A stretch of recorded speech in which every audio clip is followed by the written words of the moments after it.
আসসালামু আলাইকুম। FN cooking world আপনাদের সবাইকে স্বাগতম। আজকে আপনাদের জন্য একটি মজার সহজ মিষ্টি রেসিপি নিয়ে এসেছি। আজকে আপনাদেরকে বানিয়ে দেখাবো সুজির কাঁচাগুলো। এখানে আমি একটি বাটিতে আধা লিটার নর্মাল টেম্পারেচারে থাকা তরল দুধ নিয়ে নিয়েছি।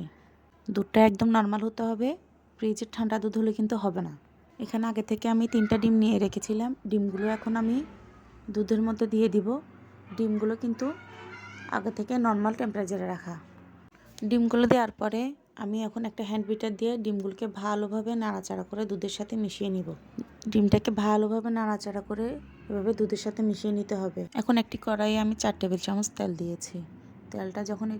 তেলটা গরম হবে না, হালকা যখন কুসুম একটু গরম হয়ে আসবে তখন আমি এখানে সুজি দিয়ে দিব 1 কাপ। সুজিটা দিয়ে আমি ভালোভাবে নাড়াচাড়া করে সুজিটাকে ভেজে নিব। এর মধ্যে বলে দিচ্ছি, চুলার আগুনটা কিন্তু আপনার একদম লো হিটে রাখতে হবে। সুজিটা আমি একদম ঝরঝরে হওয়া পর্যন্ত ভালোভাবে নাড়াচাড়া করতে থাকবো। আমার সুজিটা ভাজা হয়ে গেছে। এখন আমি এখানে দিয়ে দিব আগে যে ডিম দুধটার ব্যাটার আমি তৈরি করে রেখেছিলাম, সেটা এখন আমি এখানে অল্প অল্প করে দিয়ে সুজির সাথে মিশিয়ে নিব। এখানে কিন্তু চুলা বাড়ানো যাবে না, এমনকি সুজিটা নাড়াটাও বন্ধ করা যাবে না। যদি সুজিটা নাড়াটা বন্ধ করে দেন তাহলে কিন্তু সুজিটা আপনার লেগে যাবে। এখন দিয়ে দিব পরিমাণ মতো সামান্য একটু লবণ, দিয়ে দিব এখানে 3 টেবিল চামচ চিনি। চিনিটা দিয়ে ভালোভাবে নাড়তে হবে, নাড়াটা বন্ধ করা যাবে না। দেখেন সুজিটা অনবরত আমি একদম মৃদু আছে অনবরত নেড়ে যাচ্ছে। এভাবে বারবার করে সুজিটা কিন্তু নাড়াচাড়া করতে হবে যাতে পাতিলের তলায় লেগে না যায়। এই তো সুজিটা নাড়াচাড়া করতে করতে ঠিক এরকম পাতিলের গায়ের থেকে দলা পাকিয়ে উঠে আসবে। যখন উঠে আসবে তখন মনে করতে হবে যে সুজিটা হয়ে গেছে। এখন দিয়ে দিব এখানে আমি 2 টেবিল চামচ গুঁড়ো দুধ। আমি মাঝারি চামচের বড় চামচের 2 চামচ গুঁড়ো দুধ দিয়ে দিচ্ছি। দিয়ে এখন আবার এটাকে ভালোভাবে নাড়াচাড়া করে নিব। দুধটাকে এখন সুজির সাথে আমি ভালোভাবে নাড়াচাড়া করে আরও কিছুক্ষণ মেশাবো। এভাবে আরও 5 থেকে 10 মিনিট ভালোভাবে নাড়াচাড়া করে দুধটাকে সুজির সাথে মেশাতে হবে। এমনি কিন্তু সুজিটা আমার হয়ে গিয়েছে।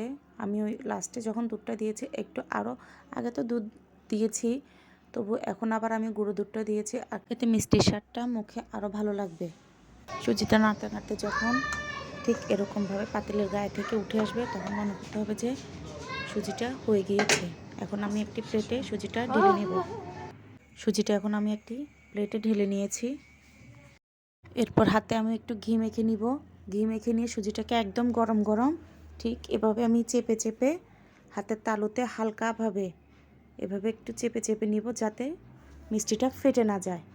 ঠিক এভাবে নিয়ে হাতের তালুতে হালকাভাবে গোল গোল করে আমি ঘুরিয়ে নিব। ঠিক এভাবে গোল করে শেপ দিয়ে নিব, কাঁচাগোল্লার শেপ দিয়ে নিব। এভাবে আমি সবগুলো মিষ্টি একটা একটা করে বানিয়ে নিব। এভাবে আমার সবগুলো মিষ্টি তৈরি করা হয়ে গিয়েছে। এখন মিষ্টিগুলোকে দেখতে সুন্দর লাগার জন্য আমি আরেকটু ডেকোরেশন করব। এখানে কোনো কিছুই না, সিম্পলভাবে ডেকোরেশনটাও কিন্তু মিষ্টিটাকে আরও লোভনীয় করে তোলে। এখানে আমি প্রথমে একটি প্লেট নিয়েছি, দিয়ে দিব এখানে 1 চামচ গুঁড়ো দুধ। এখন যে মিষ্টিটা আমি আগে বানিয়ে রেখেছিলাম সেই গুঁড়ো দুধটার মধ্যে দিয়ে ঠিক এভাবে আলতো হাতে মিষ্টির পুরো গায়ের মধ্যে এভাবে আমি ঘুরিয়ে ঘুরিয়ে লাগিয়ে। এখন আমি আরেকটি মিষ্টি নিব, ঠিক আরেকটি মিষ্টিকেও ঠিক এভাবে গুঁড়ো দুধের মধ্যে কিভাবে ঘুরিয়ে ঘুরিয়ে মিষ্টির গায়ের মধ্যে এভাবে লাগিয়ে নিব। দেখতে কিন্তু অনেকটা সুন্দরই লাগতেছে। এভাবে প্রত্যেকটা মিষ্টির গায়ে আমি দুধের গুঁড়ো লাগিয়ে সেট করে নিব। তৈরি হয়ে গিয়েছে আমার কাঁচাগোল্লা মিষ্টি।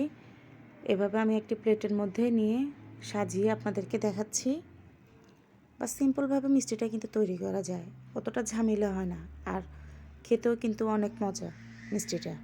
মাঝে মধ্যে যখন আমাদের একটু মিষ্টি খেতে মন চায় তখন আমাদের হাতের কাছে থাকা এই অল্প কয়টা উপকরণ দিয়ে কিন্তু আমরা বাসায় এভাবে মিষ্টি বানিয়ে কিন্তু খেতে পারি। দেখেন কি সুন্দর সফট হয়েছে মিষ্টিটা, এবং দেখতে কত সুন্দর, মনে হচ্ছে যেন আমি দোকান থেকে এই কাঁচাগোল্লাটা কিনে এনেছি। আর মিষ্টিটা বানাতে কোনো ঝামেলা নেই, বা হাতের কাছে থাকা অল্প উপকরণ দিয়ে কিন্তু আমরা এত সুন্দর একটা মজার মিষ্টি বাসায় তৈরি করে ফেলতে পারি। মাশাআল্লাহ, মিষ্টিটা দেখতে এত লোভনীয় হয়েছে, কে বলবে এটি আমি বাসায় তৈরি করেছি। দেখে মনে হচ্ছে না এটি আমি দোকান থেকে কিনে এনেছি, অথচ বাসায় অল্প উপকরণ দিয়ে সহজে একটি মজা কাঁচাগোল্লা মিষ্টি তৈরি করা যায়। আমার এই রেসিপিটি যদি আপনাদের ভালো লেগে থাকে তাহলে একবার অবশ্যই হলেও বাসায় ট্রাই করে দেখবেন।